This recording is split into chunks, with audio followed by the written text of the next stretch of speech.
Batas nagsorry. Apex game na sa hamon ni J-Block.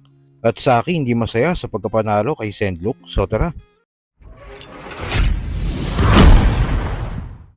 Sa review nga na ginawa ni Batas sa labang 3D vs Saki, dito hindi sinasadyang matawa si Batas sa linya ni Saki kay 3D sa round 1 about sa mga nawawalang sabungero. Unang dinig ko, inakalang mabusisit maproseso. Naging bitch rin katagalan ng gigil trip na sa duelo. Misleading mga bara panay pilit sa konsepto, tas yung meaning di mahanap parang missing sa bungero.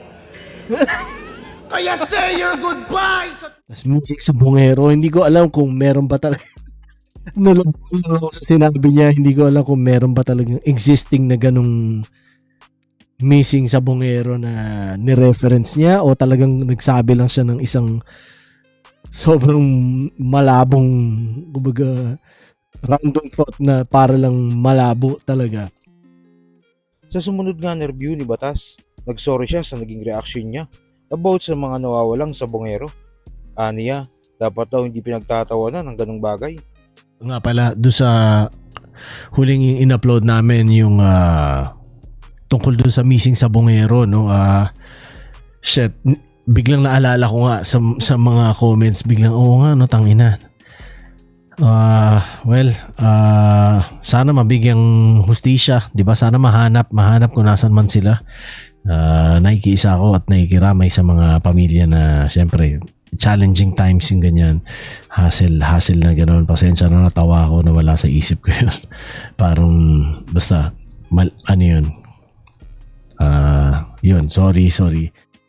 Iba na talaga yung maturity ni Batas pagdating sa anggulo sa battle rap, kaya malaking saludo sa nag-iisang Ginoong Rodriguez.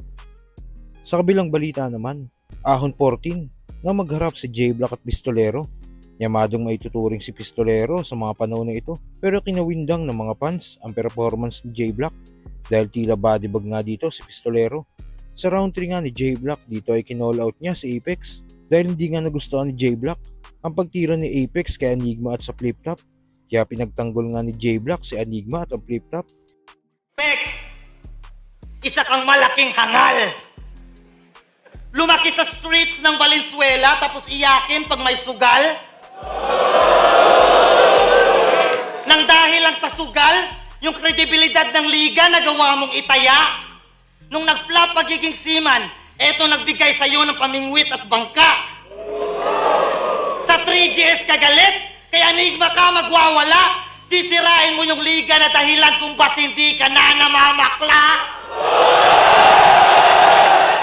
Ano, idol? Battle tayo minsan. Panigurado.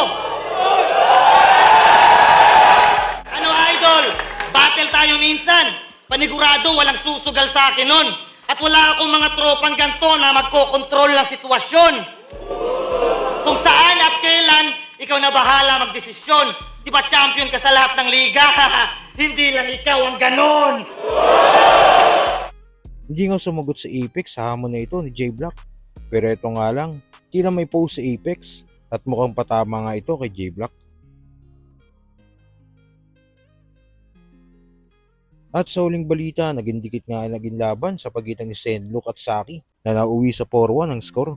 May pumabor nga kay Sendlock sa laban na ito. At ito nga is score ng talas. Para sa akin, maraming punchline na tumatak si Sendlock sa 2 and 3. Kaya mas pinili ko si Sendlock. Yung delivery ni Saki sa 1, natapatan niya yung mga suntok ni Sendlock. Pero siguro sa mga suntok malapat sa punches, pati sa puto para si Sendlock ito na. Para sa akin. Sa interview nga ni Saki matapos ang laban nila ni Sendlock, dito ay tila hindi ganun kasaya ang pakiramdam niya. Dahil hindi nga umayon sa gusto niya ang dapat mangyari. Dahil hindi nga daw niya na bodybag si Sendlock. Super battle, gaya ng ina-anticipate ko.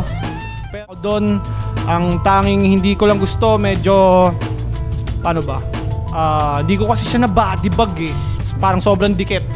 Kaya, at some point, sa isang point ng laban, parang feeling ko, nadihado ako ng konti. Sobrang, alam mo yun, palitan talaga dikit.